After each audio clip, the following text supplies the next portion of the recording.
Hello friends, आज हम discuss करेंगे ऑर्डर बाय के क्लास को जो यूज़ होता है एक क्यूरी के रन होने के बाद जो डेटा रिटर्न आता है उसको सॉर्ट करने के लिए।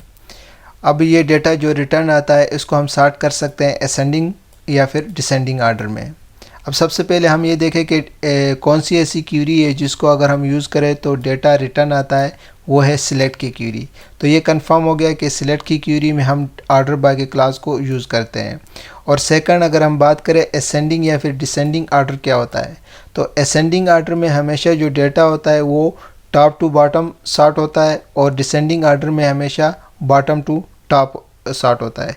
इसी तरह अगर हमारे टेबल में किसी कॉलम में नंबर है तो इस नंबर के फील्ड के प्रोस्पेक्टिव से अगर हमने डेटा को सॉर्ट करना है तो जो लोएस्ट से हाईएस्ट नंबर की तरफ डेटा सॉर्ट होके आएगा उसको असेंडिंग कहेंगे, और जो हाईएस्ट से लोएस्ट ऑर्डर में डेटा सॉर्ट होके आएगा उसको हम डिसेंडिंग कहेंगे। इसी तरह अल्फ़ाबेट में भी जो ए से जेड की तरफ जो डेटा सॉर्ट होके आएगा उसको हम असेंडिंग कहेंगे, और जो जेड से ए की तरफ डेटा सॉर्ट होके आएगा उसको हम डिसेंडिंग कहेंगे।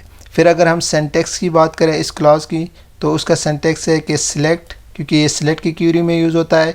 फिर कॉलम का लिस्ट हमने मेंशन करना होगा, सिंगल कॉलम भी दे सकते हैं, मल्टीपल कॉलम भी दे सकते हैं, और पूरे का पूरा जो एक टेबल में मौजूद डेटा है उसको भी हम दे सकते हैं यहाँ पर स्टेरिक का वर्ड यूज़ करके। फिर फ्रॉम और टेबल का नाम, फिर ऑर्डर बाय का वर्ड, और फिर जिस कॉलम को हमने सॉर्ट करना है उस कॉलम का नाम, फिर जिस ऑर्डर में हमने सॉर्ट करना है असेंडिंग या फिर डिसेंडिंग उसको हमने मेंशन करना होगा। फिर अगर हम यहाँ पर देखें तो ऑलरेडी हमने एक टेबल क्रिएट की हुई है, उसमें डेटा भी हमने इंसर्ट किया है।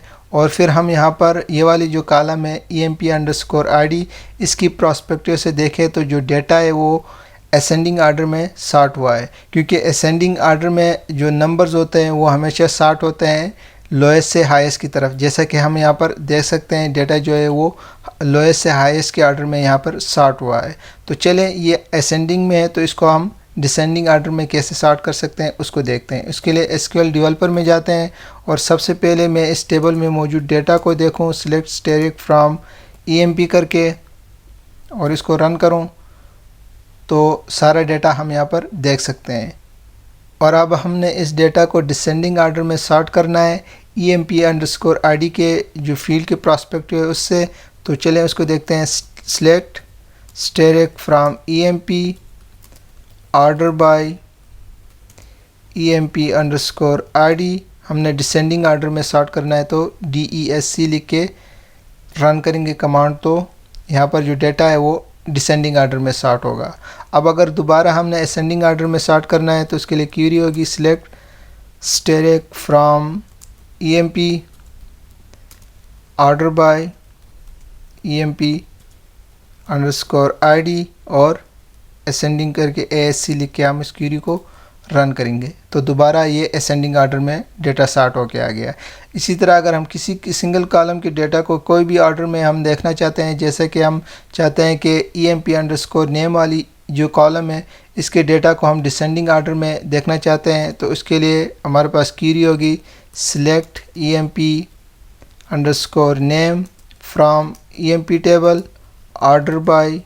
तो उसके बाद हमने किस फील्ड को यूज़ करके डेटा को सॉर्ट करना है, तो हम यहाँ पर emp_name भी दे सकते हैं, emp_salary भी दे सकते हैं, emp_id भी दे सकते हैं। तो चले हम emp_id लिख के इसको डिसेंडिंग ऑर्डर में सॉर्ट करते हैं। अगर मैं इस क्यूरी को रन करूं तो सिर्फ जो emp_name की फील्ड है उसमें जो डेटा था वो डिसेंडिंग ऑर्डर में सॉर्ट होके यहाँ पे आ गया है। तो इस तरह हम ऑर्डर बाय के क्लास को यूज़ करके अपने टेबल्स में मौजूद डेटा को हम सॉर्ट कर सकते हैं। तो गाइस, आज के लिए इतना ही, मिलते हैं न्यू लेक्चर में।